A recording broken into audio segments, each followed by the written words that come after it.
سب سے پہلے جو آپ آیت لائے تھے وَإِذَا أَخَذَ اللَّهُ مِيثَاقَ النَّبِيِّينَ، جس سے آپ نے یہ تاثر دینے کی کوشش کی کہ تمام انبیاء کرام علیہ السلام عالم ارواح سے ہی نبی ہیں، مگر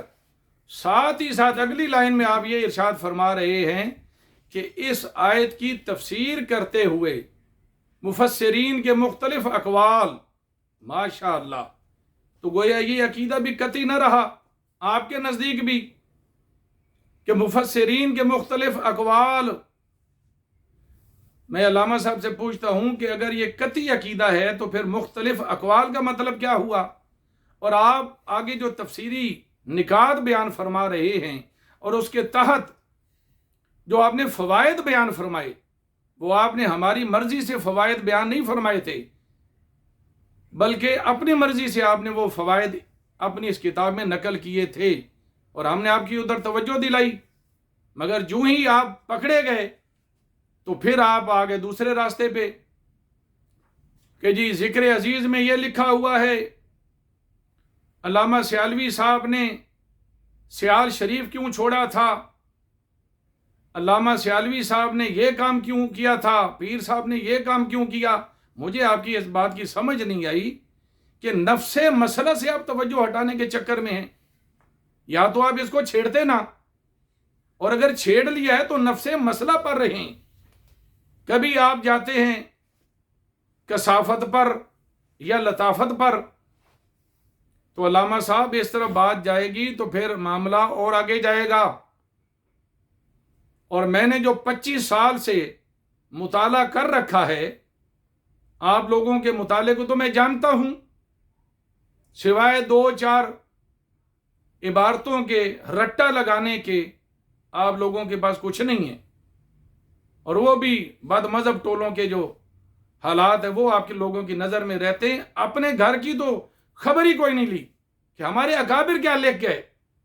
آپ اسی چکر میں رہے کہ صبح 11ویں شام نو 12ویں، اسی چکر میں آپ لوگوں نے ساری زندگی گزاری ہوئی ہے، باقی عقائد کی خبر کوئی نہیں ہے۔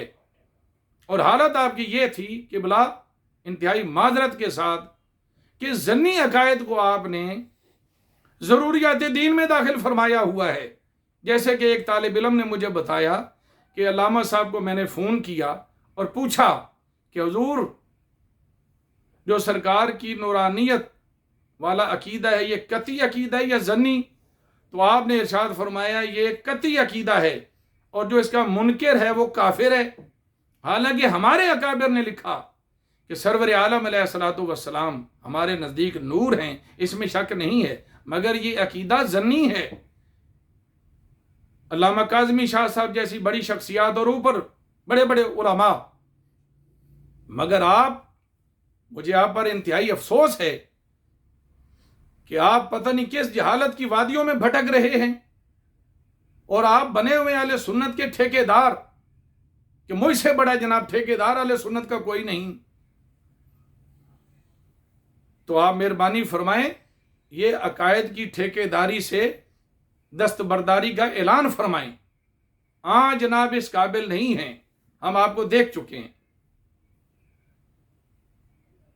تو میں عرض یہ کر رہا تھا کہ جو عبارات آپ کے آگے رکھی گئی ہیں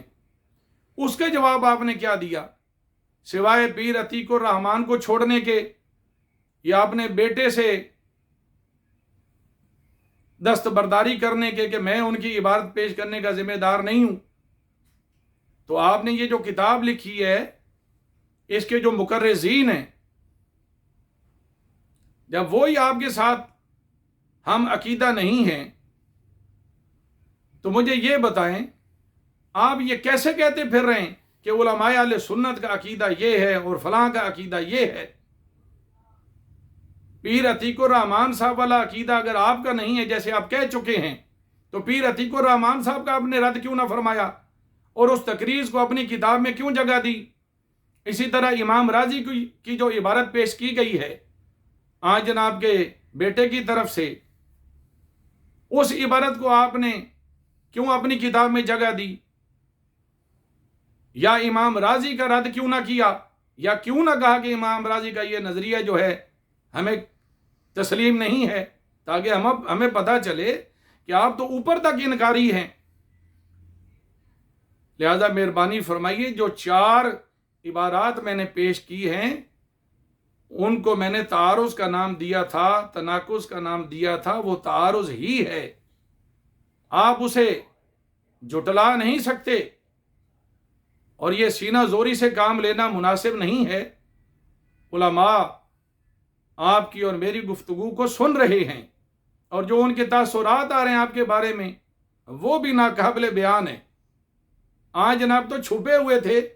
اب ظاہر ہونا شروع ہوئے آپ۔ تو مجھے یہ بتائیں کہ یہ جو آپ نے لکھا صفحہ 250 پر کہ باقی انبیاء کرام علیہ السلام آیا پیدائشی نبی ہیں یا نہیں، ہمیں اس کے بارے میں علم نہیں، یہ کس لحاظ سے آپ نے کہا جناب؟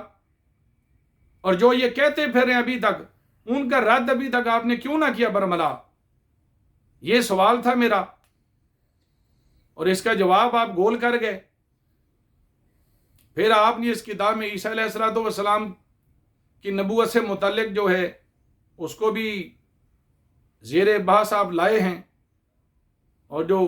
دوسری طرف سے یہ کہا گیا کہ یہ مختلف ہی عقیدہ ہے، آپ نے اس کا کوئی حوالہ جات سے رد تو نہ فرمایا، بس اپنی طرف سے آپ پچریں لگاتے گئے۔ تو آپ مہربانی فرمائیں پہلے اکابر کو دیکھ لیں کہ اکابر نے لکھا کیا ہے، پھر اس کے بعد اگر یہ طے ہو جائے کہ اکابر کا وہ نظریہ نہیں جو یہ 2 اکابر پیش کر گئے، تو پھر آپ آئیں میدان میں۔ آپ کی کتاب جو ہے وہ اس لائق نہیں ہے کہ اس پر اعتماد کیا جائے، اور میں گزارش کروں گا کہ جن 2 شخصیات کو آپ چھیڑ رہے ہیں، مہربانی کر کے ان کی جو عبارات جو اہل سنت کے نظریہ سے ٹکراتی ہیں ان کی نشاندہی کیجئے، اصل عبارتیں پڑھیں اور ان کا ترجمہ بھی اپنی مرضی سے کریں، تاکہ ہمیں پتہ چلے کہ کہاں پر وہ غلطی کر گئے، اور اپنی کتاب کو بھی ذرا نظر ثانی کے بعد عقیدہ اہل سنت کے مطابق وہ بھی مجھ سے پوچھ کر میں آپ کو بتاؤں کہ اصل عقیدہ ہے کیا، جس نے اکابر کی کتابوں کو پیا ہوا ہے۔ میں بتاؤں گا اعلیٰ حضرت کیا کہتے ہیں، اور آپ کے خلفاء کیا کہتے ہیں، اور ان سے بڑے وہ کیا کہتے ہیں، اور کہاں پر آپ نے ڈاکہ مارا ہوا ہے یہ میں بتاؤں گا۔ لہذا میری گزارشات پر توجہ دی جائے، انتہائی ادب کے ساتھ ہمارے ان اکابر کا نام لیا جائے، اور جو آپ کا نظریہ ہے اس پر بھی آپ نظر دوڑائیں، اگر نہیں تو پھر مجھے بتائیں، میں آپ کو صفحات بتاؤں کتابوں کی۔ وما علینا الا البلاغ المبین۔